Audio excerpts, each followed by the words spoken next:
Oh, selamat malam rekan-rekan sekalian. Sambil kita menunggu rekan-rekannya, saya coba absen dulu nih. Pertemuan di kita hari ini.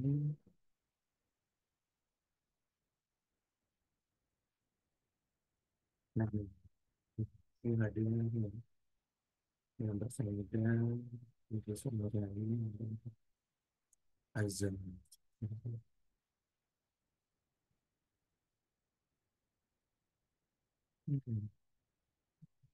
Ada kabar dari rekan-rekan yang lain, Mas Aji atau Mbak Sayudin? Ini mungkin udah dua pertemuan ya. Andoko, Gus Mareto, Mas Arya juga udah nggak ada kabar lagi nih. Ada kabar dari rekan-rekan? Dan saya nggak ada sih Pak, belum ada sih. Nggak info juga sih Pak. Soalnya. Belum ada info juga. Bisa ya emang kalau kelas karyawan ya, jadi nggak pernah ketemu sama teman-temannya Iya. masing-masing. Jadi jarang ngobrol juga kalau nggak ada tugas gitu kan. Oke, untuk pertemuan hari ini, saya akan coba merapel ya untuk pertemuan 5 dan 6 gitu kan. Pertemuan kelima itu kita akan bicara tentang strategic planning dalam penerapan TI. Nanti di pertemuan 6 juga kita akan bicara dengan enterprise architecture. Karena memang saya akan coba nanti kaitkan ya. Sebenarnya enterprise architecture itu adalah tahap akhir dari strategic planning yang dilakukan oleh top management. Gitu.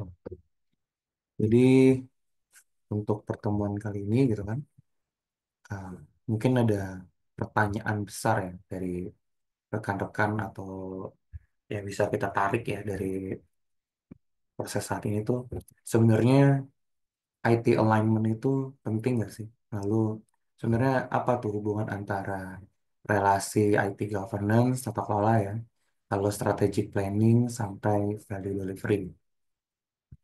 Jadi mungkin di sini saya coba jelaskan kembali ya bahwa untuk pada era saat ini ya, teknologi informasi itu sudah tidak lagi hanya berfungsi sebagai support atau pendukung operasional suatu organisasi atau perusahaan. TI itu sudah dapat menjadi faktor kunci dalam mendorong proses inovasi, efisiensi, sampai untuk meningkatkan keunggulan kompetitif suatu organisasi ya. Baik di keunggulan terkait nilai produk atau layanan atau nilai value finansial dari perusahaan tersebut gitu.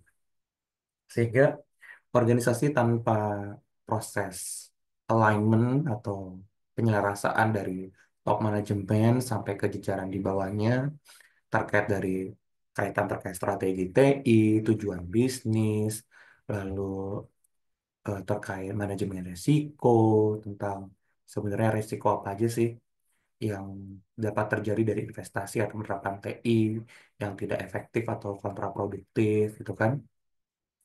Itu dapat berbahaya ya dalam suatu organisasi. Makanya sebenarnya salah satu proses alignment itu kemarin sempat dibahas juga oleh Mbak Nuryani ya. Dari alignment itu untuk menyelaraskan dari visi, misi, tujuan atau target organisasi ya, terus perusahaan itu jadi target unit kerja atau sampai jajaran di bawahnya.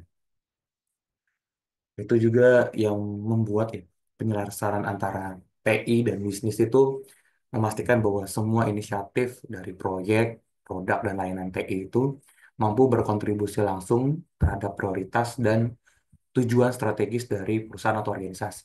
Sehingga organisasi dapat mengoptimalkan nilai-nilai dari setiap investasi TI atau penerapan TI yang diterapkan dapat mendeliver manfaat atau value bagi organisasi. Jangan sampai investasi atau penerapan TI dilakukan tidak terencana, sporadis, otomatis cuma jadi beban cost aja ya bagi organisasi, tidak memberikan value atau manfaat sama sekali baik organisasi. Di sini memang erat kaitannya ya dari IT enterprise governance itu kan. Lalu ke prosesnya strategic alignment sampai ke value delivery. IT governance di sini berperan sebagai kemarin yang sudah kita jelaskan ya, sebagai kerangka kerja awal yang memastikan bahwa penggunaan TI pada organisasi itu dapat mendukung dan memperkuat strategi dan tujuan bisnis. Yang ujung-ujungnya gitu kan, salah satu fokus dari IT governance itu pasti tentang value delivery gitu kan, memastikan bahwa setiap investasi atau penerapan TI pada organisasi itu benar-benar dapat memberikan manfaat, ya kan, yang bisa minimal tuh mencapai tujuan organisasi itu dapat benar-benar dapat tercapai gitu kan, dan dirasakan, apalagi sampai meningkatkan value nilai suatu perusahaan atau lagi value secara finansial gitu kan. Nah, lalu untuk posisi strategic planning gitu kan. Strategic planning itu fungsinya sebagai proses yang di tengah-tengah ya, jembatan antara si IT governance sama value delivery gitu kan. Makanya strategic planning itu kadang-kadang salah satu bentuk outputnya itu adalah bentuk roadmap ya, atau master plan yang menghubungkan antara apa sih tujuan strategi bisnis pada suatu organisasi, lalu ada proses rencananya, pengelolaannya, analisanya, sampai nanti skala prioritas. Jadi mana yang eh, visi misi yang menjadi prioritas, lalu untuk apa namanya targetnya seperti apa, sampai nanti indikator-indikator dan aktivitas prosesnya itu dijabarkan dalam bentuk apa, itu dijelaskan pada etapa, ya kan. Lalu definisi dari strategic alignment itu sebenarnya bertujuan untuk terciptanya keselarasan atau harmoni bersama antara strategi dan operasional bisnis organisasi dengan kemampuan atau capability dari sumber daya TI yang dimiliki organisasi ya. Sumber daya TI yang ada di sini maksudnya ada dari sisi aplikasi, data, infrastruktur, lalu ada SDM-nya, dan banyak lah sebenarnya resource-resource dari sumber daya TI yang sudah pernah saya jelaskan. Jadi dapat kita simpulkan sebenarnya tujuan utama dari strategic alignment ini itu ada beberapa ya tadi ya, dapat mengurangi gap yang tidak sinkron antara kebutuhan bisnis dan kapabilitas resort TI yang dimiliki. Jangan sampai ada gap nih antara sebenarnya organisasi kita tuh butuhnya apa, lalu TI kita malah investasinya atau sumber daya yang ada malah tentang apa. Jangan sampai tidak sinkron.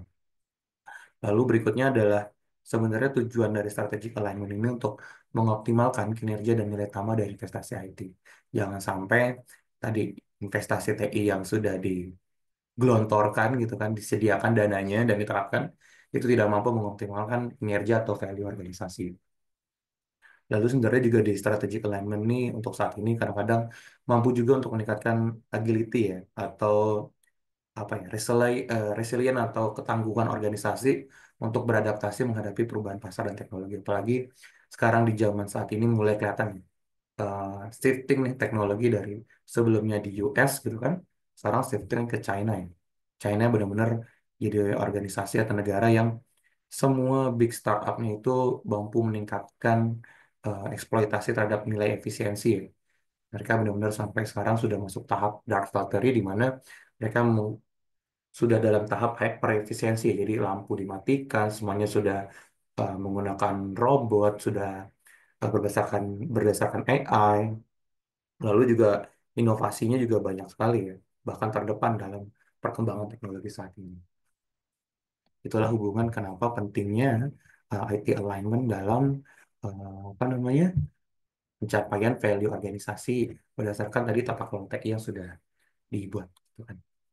Sebenarnya secara umum ya, strategic planning itu bukan proses yang sistematis untuk menentukan tujuan jangka panjang, menengah, dan pendek, dan strategi yang akan digunakan oleh suatu organisasi untuk mencapai tujuan tertentu, serta bagaimana mengalokasikan sumber daya yang ada di organisasi untuk melaksanakan strategi tersebut.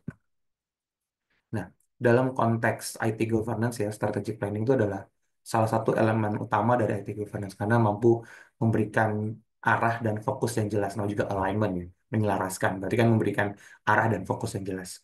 Gimana caranya misi dan visi organisasi itu menjadi dasar atau pedoman untuk pelaksanaan atau kultur suatu budaya organisasi. Strategic planning pada TI itu berguna untuk menyelaraskan strategi dan kebijakan TI dengan tujuan dan visi bisnis organisasi serta merancang rencana yang mengoptimalkan antara investasi dan penerapan TI untuk mendukung tujuan organisasi. Sebenarnya ada beberapa peran utama ya dari IT strategic planning untuk mendukung suatu proses atau bisnis di organisasi. Karena sudah menyelaraskan TI dan strategi bisnis, nanti dapat juga dipastikan bahwa kebijakan dan proyek TI yang diimplementasikan langsung mendukung tujuan strategis organisasi. Lalu selanjutnya juga dengan optimalisasi sumber daya TI tadi yang sudah dilakukan, dapat juga mampu mengidentifikasi dan merencanakan sebenarnya bagaimana TI dapat digunakan secara efisien dan mendukung operasional dan pertumbuhan organisasi. Seperti tadi yang sudah saya jelaskan, contohnya di China ya benar-benar mengoptimalkan sekali sumber daya teknologi yang mereka punya, bahkan sampai tahap hyper efisiensi ya, sampai bisa menerapkan dark factory gitu kan. Lalu peran dari IT strategic planning juga mampu meningkatkan daya saing. Karena dengan merencanakan dengan matang dan sistematis terkait pengelolaan investasi TI strategis, maka organisasi dapat mengembangkan kemampuan dan kualitas produk dan layanan yang ada di perusahaan. Kalau di konteks kita bicara di pemerintah, berarti kita fokus terhadap layanan publik dan layanan internal pemerintah gitu kan. Kalau di konteksnya perusahaan, mungkin jasa atau produk barang yang dimiliki oleh suatu perusahaan. Lalu juga meningkatkan daya saing ini dapat juga menjadi pembeda antara suatu organisasi dari kompetitor-kompetitor yang ada.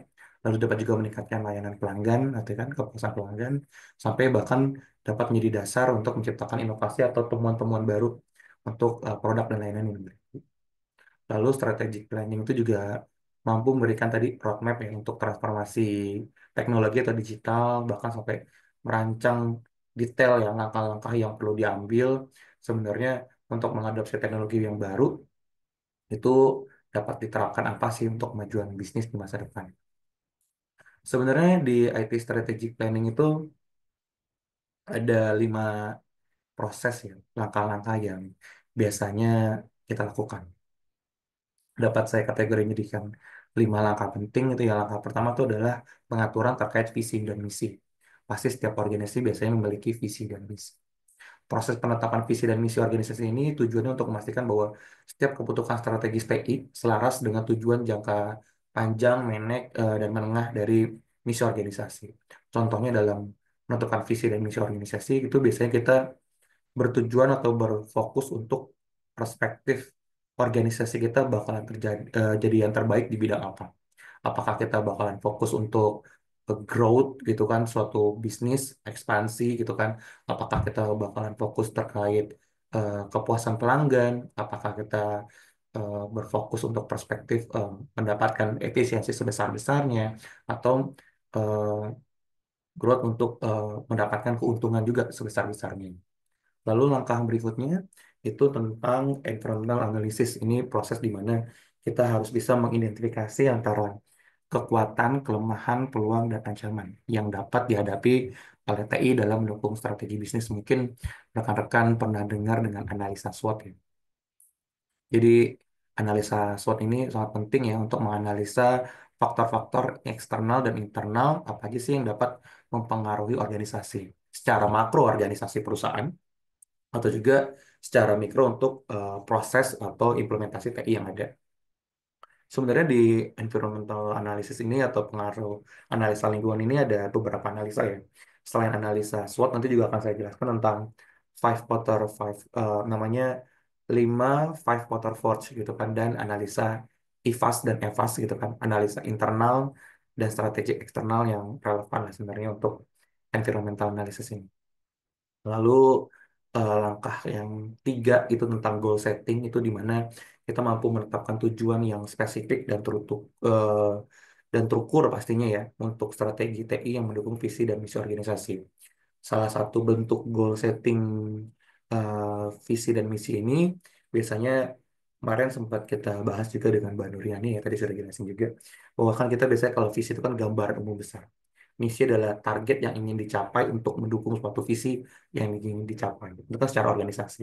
Lalu ini juga bisa diturunkan kembali menjadi target dan tujuan apa aja sih sebenarnya indikator-indikator tujuan dari misi ini, targetnya untuk mengukur tingkat keberhasilan suatu unit.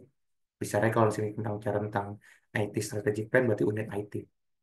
Lalu bisa lagi diturunkan lagi, cascading lagi menjadi tujuan dan target yang harus dicapai setiap pegawai. Mau dari level board director ya, level direktur, level manager, sampai ke level pegawai atau staff gitu kan. Yang biasa nanti jadi dasar untuk pemberian bonus atau tunjangan atau gaji, itu untuk KPI biasanya kan.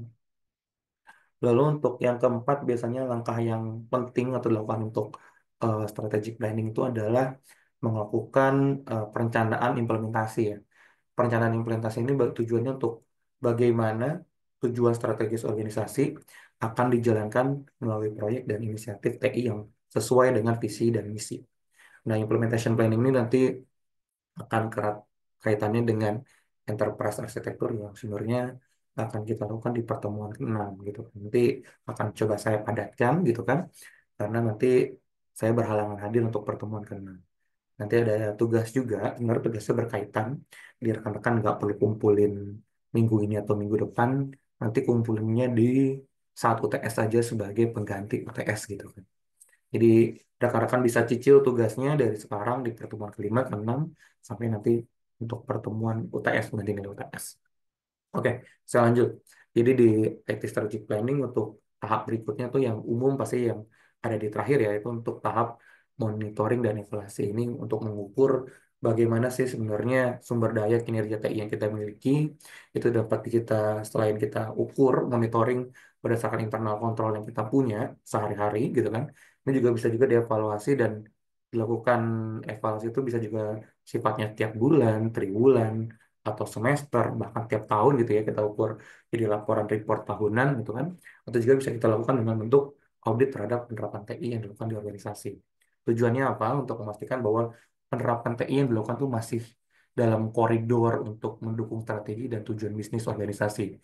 Jangan sampai apa namanya semua proses ini kita lakukan tapi tidak pernah dilakukan monitoring dan evaluasi. Tujuannya nanti pastinya akan jadi miss nih.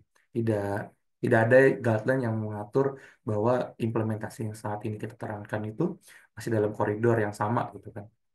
Sebenarnya evaluasi dan audit ini juga sangat penting tujuannya untuk melakukan continuous improvement ya, untuk melakukan perbaikan secara berkelanjutan. Karena kadang-kadang kalau kita lihat dari perspektif internal aja, kita tuh nggak tahu nih sebenarnya yang kita lakukan ini udah bener apa belum. Kita butuh perspektif dari pihak eksternal, contohnya dari editor gitu ya, untuk memberikan masukan terkait proses-proses yang sudah kita lakukan. Ini prosesnya sudah benar apa belum. Lalu kita masuk ke pembahasan berikutnya. Tadi ada di environmental analysis, kalau di penetapan visi dan misi mungkin itu cukup umum ya. Setiap perusahaan pasti atau organisasi pasti punya gitu visi dan misi. Lalu di environmental analysis itu ada beberapa tahap ya. Saya coba kaitkan semuanya. Yang pertama yang umum dilakukan adalah analisa SWOT. Mungkin rekan-rekan yang sudah bekerja sudah tidak asing ya dengan analisa SWOT. Analisa SWOT itu ada terdiri dari strength atau kekuatan, weakness, kelemahan, opportunities, kesempatan, dan threat atau ancaman. Nah, analisa SWOT yang penting itu, yang benar itu seharusnya dibuat berdasarkan proses manajemen risiko juga. Jadi ketika kita menyusun analisa SWOT, itu akan erat kaitannya dengan manajemen risiko. Sebenarnya kalau dalam manajemen risiko, mungkin kalau rekan-rekan yang sudah bekerja, mungkin manajemen risiko itu selalu manajemen risiko negatif ya terhadap weakness, kelemahan yang kita punya dalam suatu proses atau terhadap pengaruh eksternal ya, atau ancaman atau threats. Padahal sebenarnya manajemen risiko itu juga ada manajemen risiko positif di mana kita bisa mengatur terkait kekuatan dan opportunities yang kita miliki. Nah, environmental analysis ini gitu kan, si organisasi itu bertujuan untuk mengidentifikasi kekuatan dan kelemahan internal serta peluang dan ancaman eksternal yang relevan terhadap visi misi dan proses yang ada. Jadi ketika nanti kita sudah mampu mengidentifikasi kekuatan dan kelemahan serta pengaruh eksternalnya tadi ya, peluang dan ancaman, kita bisa ngatur strategi-strategi apa aja sih yang bisa kita turunkan berdasarkan visi dan misi. Sebagai contoh ya, untuk kekuatan gitu kan. Untuk mengatur analisa SWOT itu juga kita karena ini terkait IT strategic planning gitu kan. Ini yang kita ukur untuk analisa SWOT pasti nanti yang ada di penerapan TI. Penerapan TI itu ada di sini ada information teknologinya ya. Ada masalah datanya, ada masalah aplikasinya, ada masalah infrastrukturnya. Lalu juga sebenarnya untuk mengoperasionalkan suatu information system itu ada people dan proses. Jadi ketika kita membuat analisa SWOT terkait strategic planning itu yang kita ukur nggak cuman berhadap objek IT-nya aja gitu kan teknologinya, tapi kita harus lihat people dan prosesnya gitu kan. Balik lagi tadi di analisa SWOT itu ya, contohnya untuk di strength gitu kan, itu untuk brand yang kuat atau kita ambil contoh ini deh, setiap organisasi butuh branding, personal branding yang kuat ya. Itu adalah salah satu bentuk dari streaming. Kita ambil contoh Gojek, gitu kan. Gojek salah satu startup unicorn, bahkan dekakorn di Indonesia ya, itu kan punya branding yang kuat.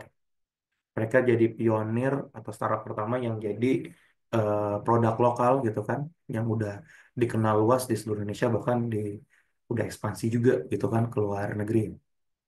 Nah, sebenarnya contoh-contoh kekuatan yang ada dimiliki Gojek selain tadi ada brandnya kuat, produk lokal itu pasti nilai value-nya tinggi banget ya sampai tadi penggunanya banyak dikenal luas di Indonesia. Terus kalau Gojek juga contohnya Gojek itu layanannya lengkap, dia nggak cuma hail ride doang, nggak cuma riding transportasi aja, bahkan Gojek tuh sekarang bisa juga untuk delivery makanan.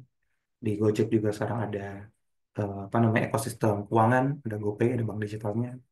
Lalu ada logistik juga gitu kan, Gosen itu di apa ya dikemas dalam suatu ekosistem gitu kan, dalam suatu aplikasi yang membuat sebenarnya pengguna itu puas ya terhadap penggunaan aplikasi.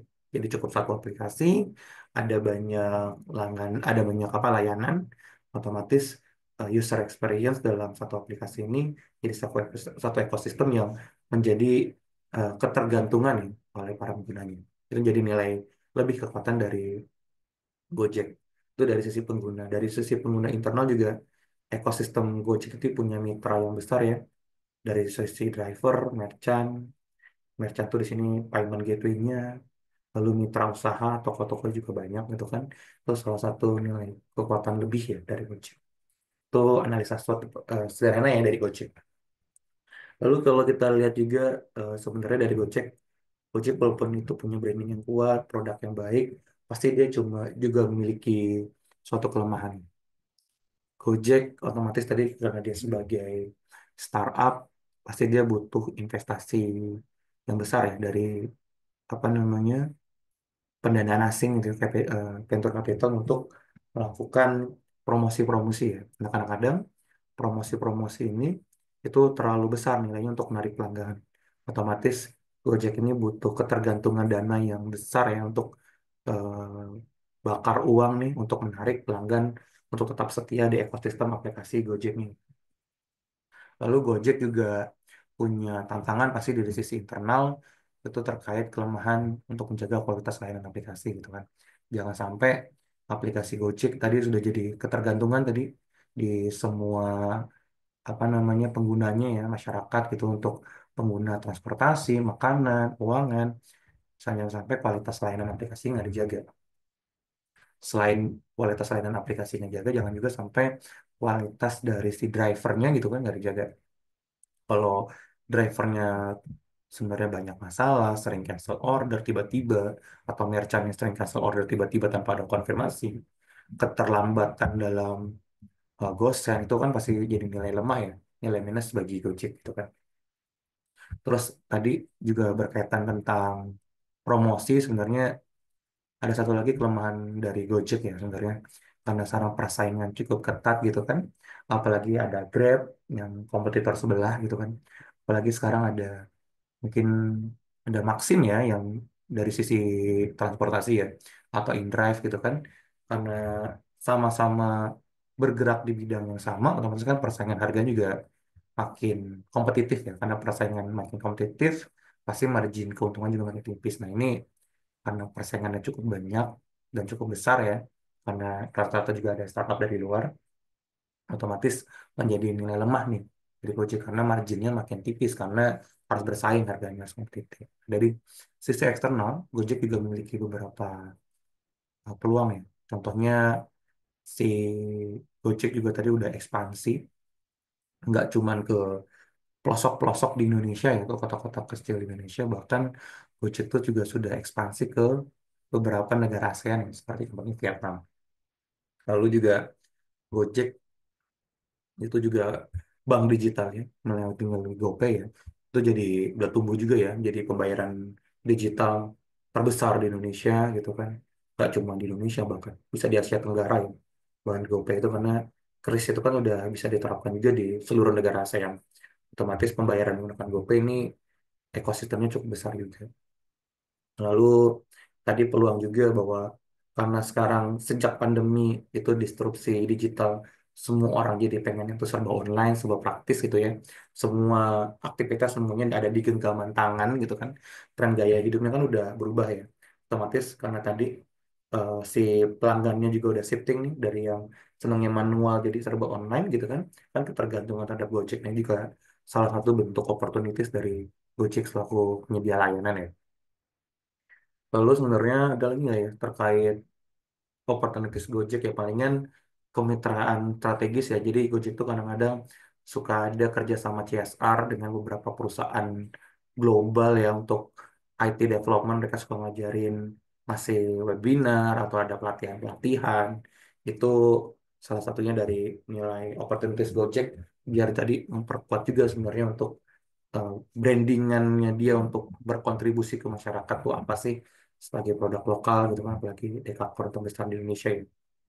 Itu jadi peluang juga ya lewat kemitraan strategis di langsung dengan perusahaan lokal atau global atau juga dengan pemerintah karena Gojek juga sebenarnya banyak ada kemitraan strategis dengan pemerintah ya biasanya dalam pembuatan halte kalau rekan-rekan sering lihat ya itu kan sebenarnya selain dia mengelontorkan CSR untuk pembangunan halte sebenarnya kalau rekan-rekan tidak bisa pungkiri itu jadi marketing juga ya bagi mereka bahwa setiap ada halte pasti ada logo Gojeknya jadi memperkuat juga nih sebenarnya brandingnya di masyarakat bahwa kalau kita butuh transportasi ya pasti ada Gojek. Lalu dari sisi eksternal itu di threads-nya ya sebenarnya Gojek juga memiliki ancaman-ancaman ya tadi dari eksternal tadi udah disebutin ada kompetisi yang sengit gitu kan kalau dari sisi transportasi mungkin ada Grab pastinya gitu kan Grab juga nggak cuman ada di sisi transportasi di sisi jasa delivery makanan ya Grab juga ada Grab Food gitu kan bahkan sekarang ada Shopee Food kan dari sisi transportasi juga ada ancaman dari InDrive ada Maxim gitu kan kalau di Tangerang kan kita pernah lihat Maxim sama InDrive nih walaupun sebenarnya jumlah ridersnya atau drivernya nggak banyak tapi cukup jadi opsi ya bagi si pelanggan untuk memilih karena kadang-kadang Maxim atau InDrive ini harganya lebih murah ya walaupun sebenarnya banyak kasus juga dari driver Maxim atau InDrive. Lalu sebenarnya ada lagi tadi kalau kita bicara ancaman, ancaman tuh nggak cuma dari kompetitor, sebenarnya pemerintah tuh juga bisa memberikan ancaman. Contohnya dari fluktuasi harga bahan bakar ya, otomatis kan meningkatkan biaya operasional si driver. Otomatis juga tadi marginnya tadi udah habis untuk bakar promosi, ya tambah habis lagi untuk tadi bahan bakar. Lalu juga kemarin kayak regulasi pemerintah terkait ojek online wajib diberikan THR ya kan sebenarnya mungkin niatnya baik ya tapi kan dari sisi perusahaan kan driver tuh sebenarnya bukan karyawan tapi mitra. Jadi Gojek perlu ada kos tambahan ya untuk ngeluarin THR untuk karyawan internalnya dan juga untuk juga untuk membayar THR bagi mitra-mitranya. Lalu sebenarnya regulasi pemerintah tuh yang cukup berbanyak memberikan dampak ke perusahaan lain, contohnya kayak peningkatan nilai UMR. Mungkin bagi kita karyawan kan itu sebenarnya, loh itu sebenarnya seharusnya peluang dong. Karena kan bagi karyawan tuh bagus ya UMR makin tinggi makin bagus. Tapi sebenarnya bagi perusahaan tuh jadi beban yang jadi cost. Jadi salah satu teman saya yang ada di Gojek kemarin baru Gojek dikabarkan baru layoff besar-besaran. Jadi teman saya tuh udah cukup lama sebenarnya di Gojek dari Gojek pertama berdiri ya. Dia jadi tenaga helpdesk dan support gitu. Dia dikasih pilihan ya karena nilai UMR di Jabodetabek makin tinggi gitu kan, apalagi juga kondisi-kondisi trust yang lain ya tadi dari sisi investor, dari sisi bahan bakar tadi bayar THR dan sebagainya, dia diberikan opsi antara mau pilih resign atau mau pilih PHK atau dipilih dipindahkan. Jadi Gojek itu memindahkan kantor pusatnya yang tadinya di Jakarta menjadi di daerah Solo atau Semarang gitu. Jadi kalau karyawan mau lanjut, itu tetap bisa lanjut, tapi pindah domisili di Solo dan Semarang. Nggak cuma domisili aja, ternyata gajinya juga di apa ya, right sizing lah, di diatur ulang sesuai dengan UMR Solo dan Semarang. Jadi kalau rekan saya juga ya udahlah daripada gajinya turun ya, kalau di Jabodetabek mungkin gajinya udah di angka sekitar 5 juta, kalau di Solo mungkin baru 2 jutaan, jadi dia lebih milih Ya udahlah saya milih di PHK aja gitu kan, otomatis kan dapat pesan. Itulah salah satu bentuk apa namanya threads yang ada di Gojek ya. Itu analisa sederhana aja tadi yang bisa rekan-rekan lihat gitu dari pemberitaan atau kondisi sehari-hari terkait Gojek. Lalu sebenarnya analisa SWOT ini bisa kita dalami lagi gitu istilahnya dengan Porter Five Force. Nah, apa sih Porter Five Force itu? Porter Five Force itu dapat membantu kita untuk menganalisa faktor-faktor eksternal yang mampu mempengaruhi persaingan industri atau potensi pasar. Ini Porter Five Force itu dibagi jadi ada 5 ya namanya dari Porter Five Force gitu kan. Ada pertama ada ancaman pendatang baru, lalu ada ancaman produk pengganti, lalu ada kekuatan tawar-menawar supply chain gitu kan, lalu ada kekuatan tawar-menawar pembeli, lalu kelima tuh ada kompetisi dengan rival. Kalau kita bicara lagi tadi dengan Gojek, pasti kan ancaman pendatang baru, banyak startup baru tadi ada Maxim dan Driver ya, yang masuk ke pasar transportasi online di Indonesia, yang biayanya dengan lebih murah gitu kan. Kalau dari sisi apa namanya makanan ada Shopee Food gitu kan. Apalagi juga sekarang dulu ada TikTok gitu kan, tapi sebenarnya TikTok udah nggak jadi ancaman ya karena TikTok udah gabung dengan Tokped dan juga udah gabung juga dengan GoTo ya dengan Gojek. Untuk di ancaman produk pengganti sebenarnya selain Gojek selaku penyedia transportasi online, ada juga nih shifting terkait produk penggantinya. Masyarakat bisa milih antara milih mau, oh ternyata sekarang tarif transportasi online udah mahal, jadi saya lebih milih transportasi umum aja lah. Apalagi di Jabodetabek, ini transportasi umumnya udah banyak ya. Ini ada MRT, ada KRL, ada Transjakarta. Untuk wilayah Jakarta Timur sana ada LRT. Ini jadi alternatif untuk pengganti layanan ojek online. Nah, kalau di daerah mungkin produk menggantinya tidak terlalu banyak ya. Mungkin posisi positioning Gojek ini masih cukup kuat ya. Lalu di kekuatan tawar-menawar dengan supply chain ya, si driver Gojek selaku pemasok layanan ini juga jadi apa ya bargaining power antara si Gojek dan para drivernya dan mitra-mitranya karena si driver ini selaku supply chain internalnya si Gojek ya itu bisa beralih juga ke platform lain kompetitornya seperti Grab tadi, Maxim atau InDrive. Apalagi kalau dikasih iming-iming bahwa kayak contohnya Grab ngasih bonus THR lebih tinggi dibanding Gojek, otomatis kan Grab apa namanya si drivernya pada pindah semua. Walaupun sebenarnya kita nggak bisa pungkiri ya, kadang-kadang driver tuh jalan di dua kaki. Mereka jadi driver di Grab juga, jadi driver di Gojek juga.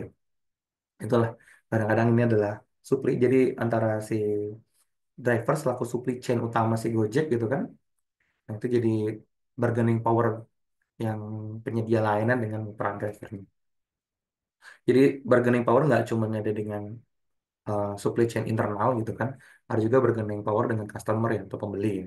Di sini Gojek juga selaku penyedia layanan aplikasi transportasi online ya, ini kan punya bargaining power dengan para customernya ya. Karena kan kita tadi tahu kompetitornya ada banyak ya. Ada Maxim, ada InDrive, ada Grab ya kan yang selalu ngasih promo-promo, potongan harga, diskon atau event-event yang ini harganya jauh lebih murah ya dari harga biasa. Atau mungkin kalau kondisi lagi hujan gitu kan, kadang-kadang kan driver Gojeknya malas narik. Tapi kalau di Grab misalnya mampu memberikan kepastian ke pelanggan bahwa eh, driver Grab pasti memiliki helm dan jas hujan. Maksudnya kan kadang-kadang si customer lebih senang misalnya kayak Grab itu karena layanannya lebih pasti, lebih cepat karena pasti ada drivernya dan sebagainya. Lalu kalau terkait di rivalry among existing kompetitor atau kompetisi internal rival, ini tadi udah banyak ya dikasih contoh tadi ada Grab, ada juga Shopee Food. Kalau di pembayarannya ada OVO, ya, itu salah satu bentuk kompetisi internal sesuai pasar industrinya tadi ya. Kalau di transportasi ada Grab mungkin, di food delivery mungkin ada Grab Food atau Shopee Food. Nah kalau di pembayaran digitalnya, ke bank digital itu ada OVO atau Dana dan sebagainya. Oke. Kita lanjut ke analisa berikutnya terkait analisa IFAS dan EFAS. IFAS dan EFAS itu apa sih gitu kan? IFAS itu singkatan dari Internal Factor Analysis Summary. Ini yang biasa digunakan untuk menganalisa strategi dari faktor-faktor internal tadi strength dan weakness ya, yang untuk mendukung atau menghambat suatu strategi visi misi organisasi. Kalau EVAS itu berarti lawan katanya, External Factor Analysis Summary. Ini digunakan untuk menganalisa strategi-strategi apa sih yang bisa kita terapkan dari pengaruh faktor-faktor eksternal yang dapat menghambat ke strategi organisasi.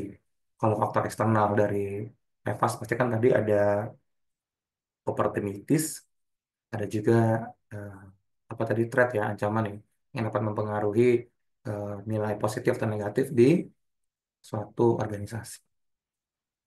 Pertama tadi kita udah tahu ya di SWOT ya.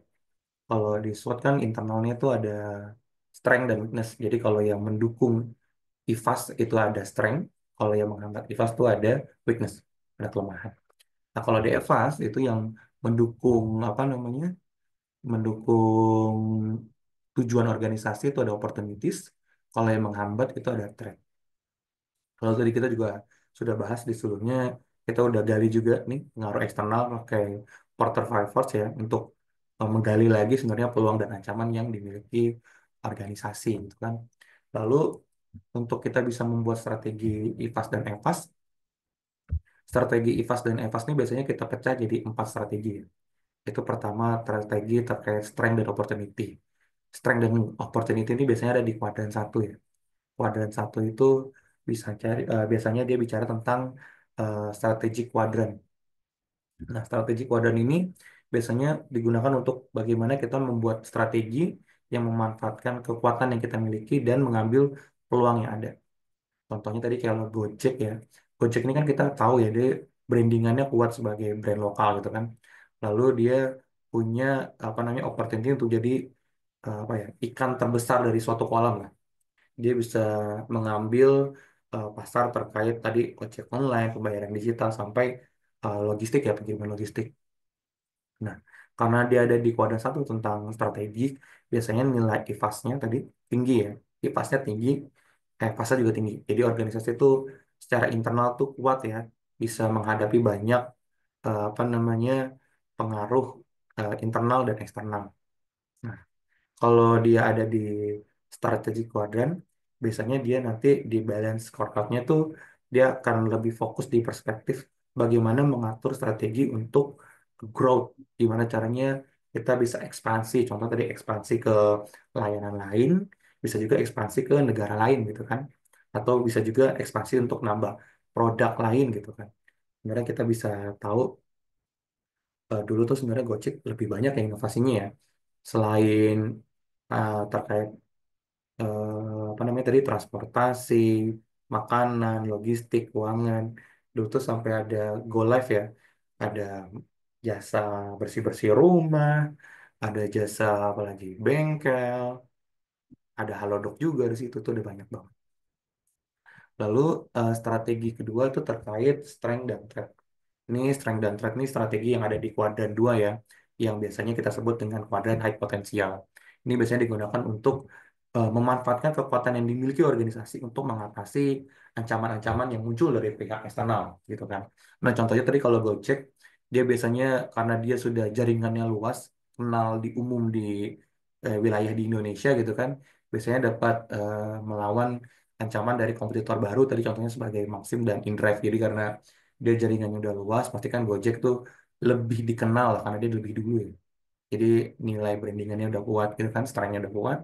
Lalu dia dapat dimanfaatkan tuh nilai loyalitas dari para customer untuk melawan ancaman dari para pendatang baru. Nah, kalau di apa namanya si kuadran 2 nih biasanya dia nilai IFAS-nya atau nilai strategi internal itu dia rendah gitu kan. Karena ada di kuadran 2 dia ada minus di IFAS-nya gitu kan. Lalu nilai EFAS-nya tinggi karena dia ada di kuadran kanan. Jadi secara organisasi itu sebenarnya belum kuat secara internal, tapi dia sebenarnya masih banyak lah peluang secara eksternal gitu kan. Makanya dia itu apa namanya bisa memperbaiki, seharusnya tuh fokus memperbaiki kondisi internal, gimana caranya untuk mendapatkan manfaat peluang secepat mungkin. Itu ada di kuadran 2 ya, di high potential quadrant. Karena dia memiliki kekuatan gitu kan, dia harus memperbaiki internalnya terus, untuk bisa menghadapi resiko-resiko yang ada di luar gitu kan. Lalu di kuadran 3 itu kan, kuadran 3 tuh biasanya kita kenal dengan namanya kuadran key operation. Di kuadran 3 nih, di key operation nih biasanya kita mengatur strategi-strategi tentang untuk mengatasi kelemahan weakness yang kita miliki untuk mendapatkan opportunity. Nah, di kuadran 3 ini di operation berarti si organisasi ini secara internal ini dia lemah gitu kan, tapi di kondisi lingkungan eksternal itu banyak proses mendukung gitu kan. Nah, otomatis dia perlu bikin defensif strategi karena tadi di internalnya lemah ya. Dia otomatis perlu memperkuatkan kondisi kekuatan di internalnya, contohnya untuk meningkatkan efisiensi, melindungi pasar-pasar. Nah, itu makanya si Gojek tadi contohnya untuk perang harga, nah itu perlu membakar uang untuk promosi-promosi. Itu termasuk defensive strategi untuk meningkatkan atau menjaga ya loyalitas para customer yang dia miliki gitu kan. Nah, ini karena dia memiliki apa namanya tadi kelemahan gitu kan, dia harus bisa memanfaatkan peluang-peluang yang ada. Nah, di kuadran 3 ini ada di sebelah kiri atas ya, itu biasanya nilai IFAS-nya internalnya tinggi, nah namun nilai EVAS-nya rendah gitu. Karena IFAS itu ada di kuadran X, nah EVAS itu ada di kuadran Y gitu kan. Jadi kalau di kuadran 3 karena dia di paling kiri atas, itu biasanya nilai X-nya tinggi, nilai EVAS-nya rendah karena minus gitu kan. Nah, di kuadran 4 itu kita eh, biasanya kita sebut dengan kuadran support. Nah, kuadran support ini gimana caranya kita membangun strategi untuk weakness dan threat, gitu kan. Ini dua-duanya terkait kelemahan. Ini terkait kelemahan kita di sisi internal sama kelemahan aja dari sisi eksternal ya, berarti ancaman dari luar. Nah, ini kita biasanya strateginya untuk meminimalisir kelemahan dan menghindari ancaman. Contohnya kayak Gojek meningkatkan keamanan aplikasi dari ancaman-ancaman ya tadi security breach gitu kan, agar tidak kalah dari pesaing. Kalau Gojek sampai lemah dari sisi security, otomatis kan tadi pelanggannya sudah tidak percaya ya pada layanan Gojek. Nah, kalau di kuadran 4 ini biasanya ada di sebelah kiri bawah juga gitu kan. Karena nilai IFAS-nya rendah, EFAS-nya rendah. Jadi organisasi itu juga secara internal maksudnya itu dia lemah, lalu juga peluangnya terbatas. Kalau di kuadran 4 sebenarnya perusahaan itu nanti bakalan lebih fokus ke strategi untuk cara bertahan hidup ya, survival ya. Nanti pasti fokusnya lebih ke efisiensi, efisiensi, efisiensi. Mungkin ini yang ada di tahap pemerintah kita saat ini juga ya, karena lagi efisiensi besar-besaran mungkin ada di kuadran 4, di kuadran support gitu kan. Ini karena kondisi pasar internasional dan geopolitik juga lagi nggak stabil, lalu pendapatan juga tadi nggak capai target kalau kan udah tahu ya, terus kan perlu efisiensi-efisiensi sebesar-besarnya untuk mampu menutup pengeluaran yang esensial yang wajib. Nah, untuk cara buat analisa IFAS dan EFAS seperti ini ya, sebenarnya kita udah tahu eh, sebenarnya faktor-faktor SWOT itu kita apa aja gitu kan. Kita juga udah menyiapkan untuk yang strategi-strategi yang kita perlukan untuk tadi mendapatkan kekuatan dari opportunity, lalu strategi terhadap kekuatan dan ancaman, strategi terhadap weakness dan opportunity, lalu juga strategi terkait weakness dan threat. Kan kita tadi udah buat ya. Lalu kan kita pasti bingung nih skala prioritasnya sebenarnya mana duluan sih. Makanya kita perlu tadi strategic grid ini untuk tahu kita tuh ada di kuadran berapa, kuadran satu, 2, 3, atau 4. Nah, untuk bikin strategic grid kayak gini sebenarnya cukup mudah. Jadi tadi dari daftar apa namanya analisa SWOT yang sudah dibuat oleh rekan-rekan gitu kan, itu biasanya kita buat kuesioner dulu.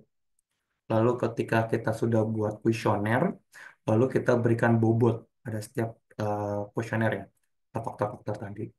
Misalnya tadi kita udah tahu analisa SWOT-nya, kita misalnya kekuatannya ada 10, berarti nilai bobotnya itu totalnya harus totalnya sampai 1.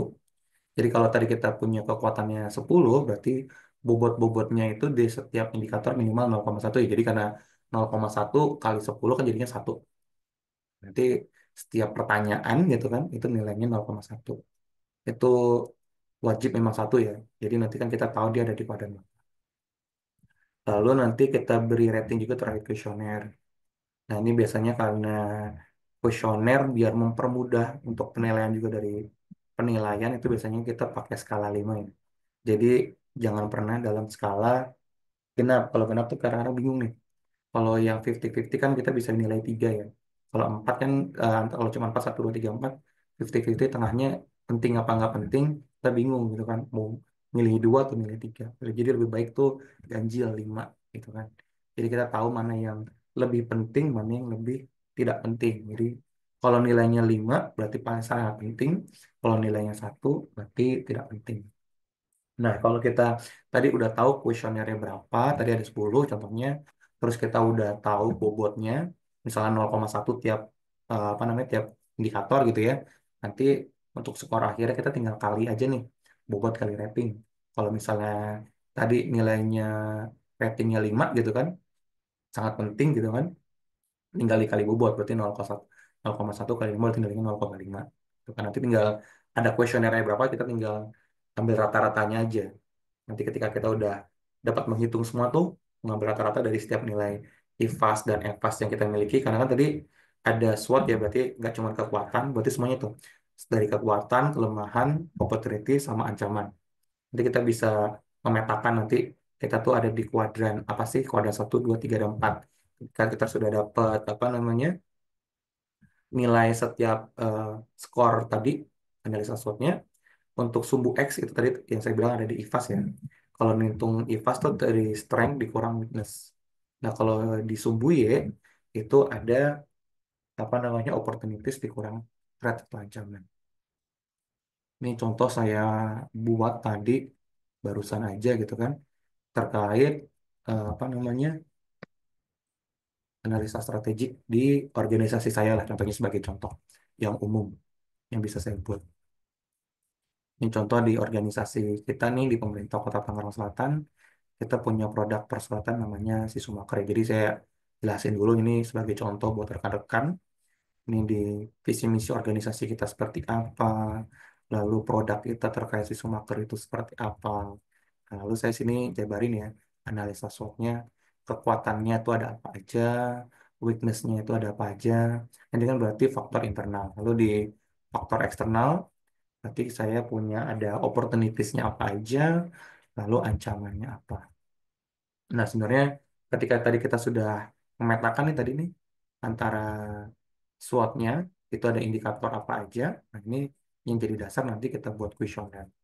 Setelah kita buat kuesioner, nanti kita bisa buat apa namanya mengukur ya apa namanya tadi si strategic grid-nya ini ada di kuadran berapa? Kuadran 1, 2, 3, atau 4 gitu.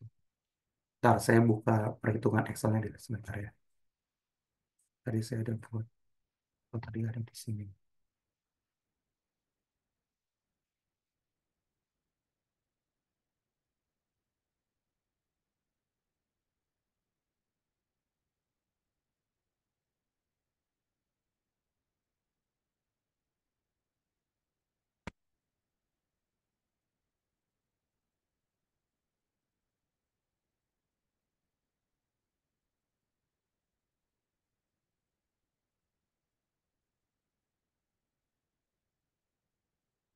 Oke, sudah terlihat.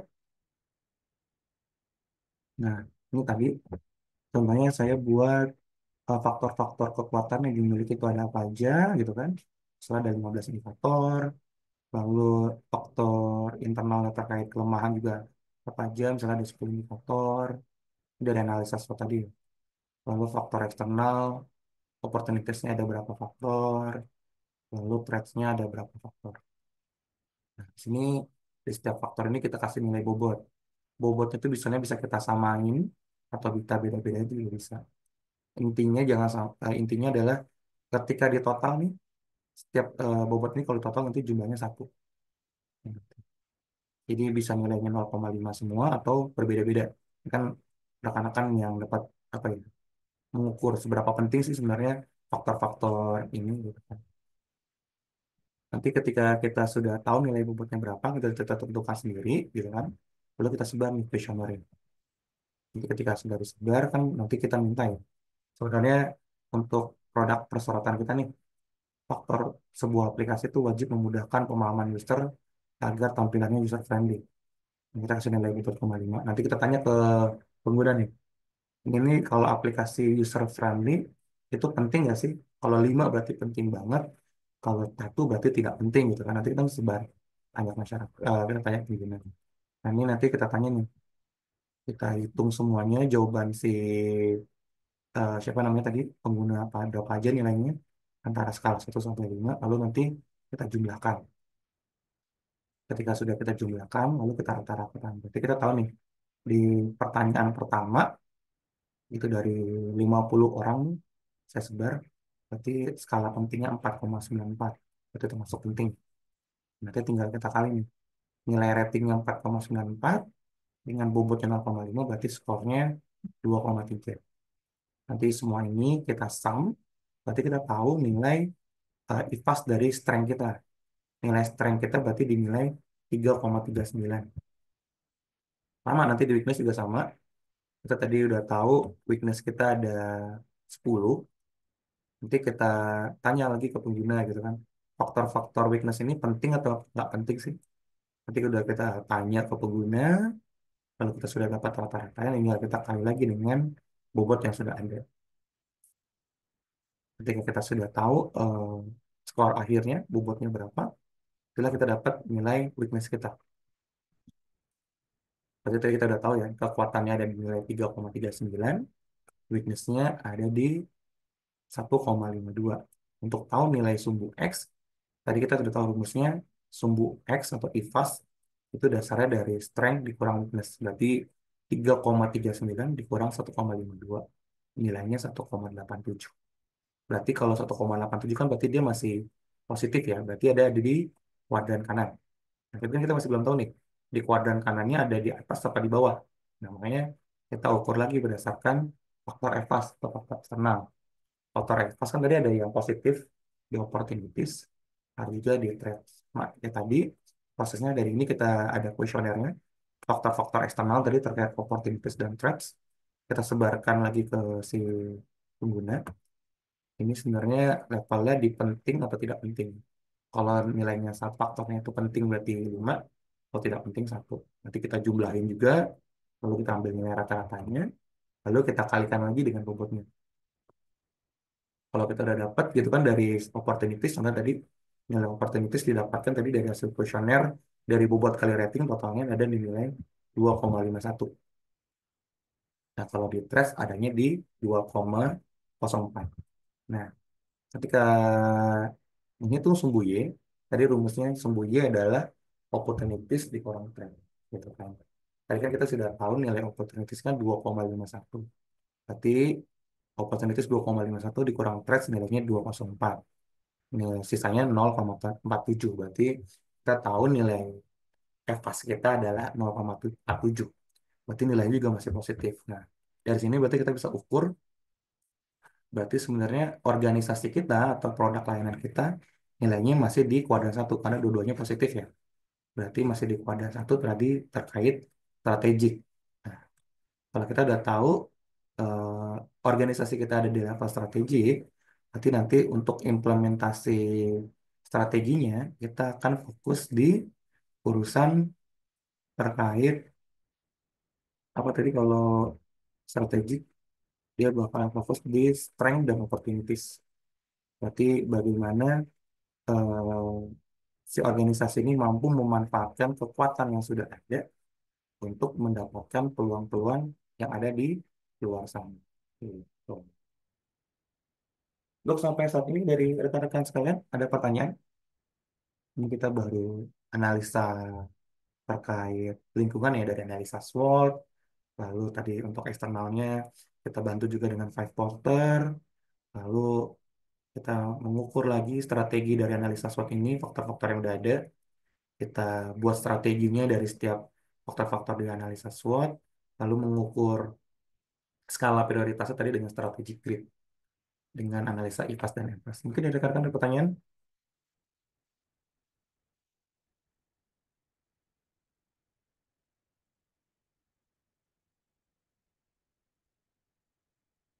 Kalau tidak ada pertanyaan, saya lanjutkan lagi ya.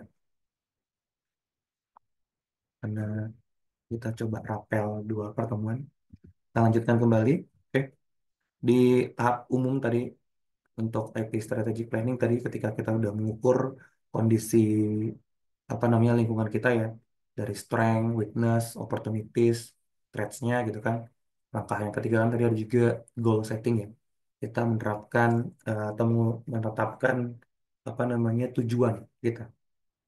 Yang namanya goal pasti tadi punya indikatornya apa sih sebenarnya tujuan kita, lalu ada targetnya. Nah, untuk goal setting kita biasanya menggunakan di enterprise itu balance scorecard atau BSC. Nah, balance scorecard itu adalah kerangka manajemen strategis yang biasa yang kita gunain untuk menerjemahkan visi tadi yang udah ada di cascading jadi misi. Lalu kita udah tahu analisa SWOT-nya. Lalu kita udah tetapin juga tadi kan strateginya apa. Nah, kita juga sudah tahu skala prioritas dari strategi ini.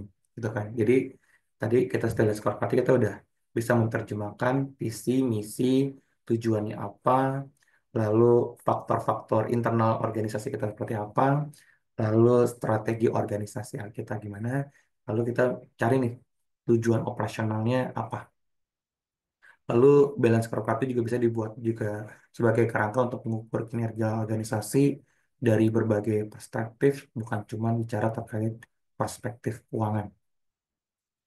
Kalau secara definisi, menurut Kaplan dan Norton ya dulu di tahun 92, balance scorecard itu dianggap sebagai alat untuk menyajikan ukuran kinerja yang seimbang antara ukuran keuangan dan non-keuangan untuk mendorong keberhasilan strategi jangka panjang.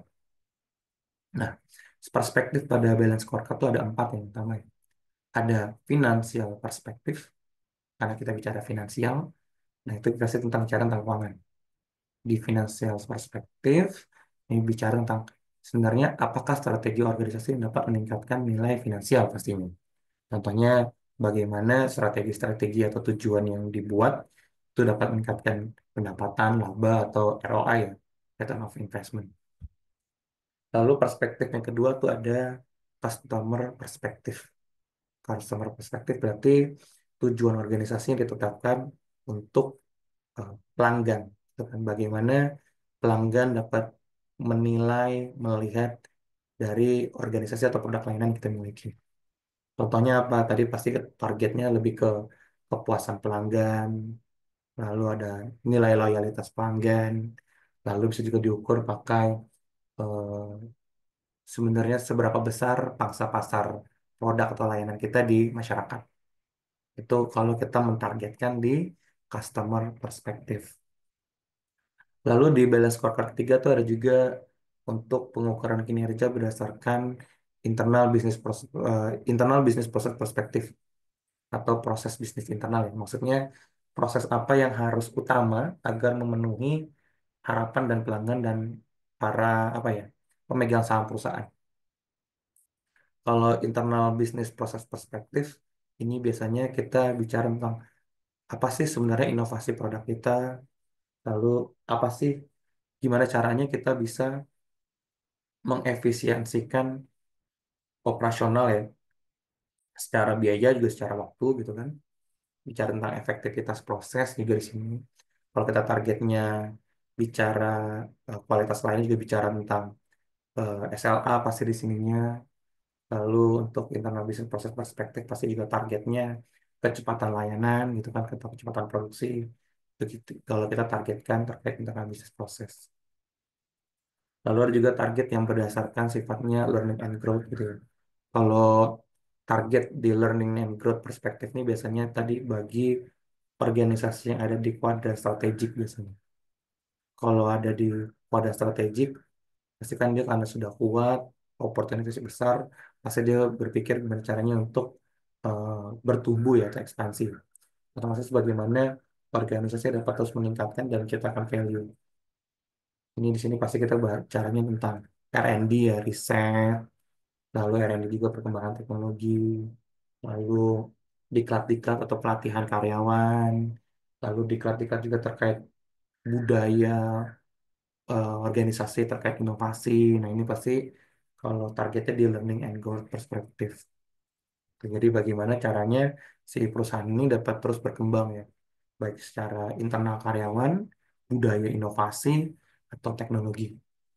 Itu kalau goal settingnya ditetapkan sebagai learning and growth perspective gitu. Lalu ketika kita sudah membuat goal setting, lalu kita bikin plannya tadi kan langkah keempat. Nah, di langkah keempat itu biasanya kita kenal dengan strategi map. Apa sih strategi map itu? Kalau tadi balance scorecard kita apa namanya? Kita menetapkan goals ya. Tadi indikatornya apa gitu kan. Lalu nilai targetnya apa gitu kan. Kalau strategi map itu adalah alat visual ya yang bisa menggambarkan hubungan sebab akibat antara tadi goals perspektif yang udah kita buat di balance scorecard. Menurut Kaplan dan Norton kembali tadi, kalau tadi Kaplan dan Norton menjelaskan tentang balance scorecard, di sini Kaplan dan Norton menjelaskan kembali terkait strategi map itu terkait alat yang digunakan organisasi untuk membantu menerjemahkan strategi ke dalam serangkaian tujuan strategis yang saling terkait dan dapat diukur. Kalau balance scorecard biasanya bentuknya datanya tabular, kalau strategi map biasanya bentuknya seperti flowchart. Nah, fungsinya strategi map ini biasanya untuk menunjukkan bagaimana suatu organisasi menciptakan nilai berdasarkan strategi yang sudah ada ya secara terpadu dalam bentuk data dalam bentuk flowchart. Nah, strategi map ini nama balance scorecard tuh erat hubungannya ya, karena kalau tadi kalau di balance scorecard bentuknya tabular, dia berisi pengukuran dan indikator kinerja seperti KPI. Nah, kalau di strategi map itu menjelaskan alur logis bagaimana tadi tujuan di setiap perspektif B C dapat saling mendukung untuk mencapai hasil akhir. Nah, makanya bentuknya seperti rekan-rekan tadi bisa lihat di kiri ya. Kalau perusahaannya goal akhirnya terkait learning dan growth, otomatis dia gimana sih caranya untuk mencapai learning dan growth ini? Biasanya kan pertamanya itu dari segi keuangan dulu ya. Dia untuk melakukan riset pasti dia harus punya dana untuk melakukan risetnya. Otomatis dia harus punya pendapatan dulu. Pendapatan dibuat sebesar-besarnya, lalu untuk produksi dia buat efisiensi sebesar-besarnya juga. Karena kalau nilai produksinya makin minim, makin efisien, otomatis kan margin keuntungan juga makin besar.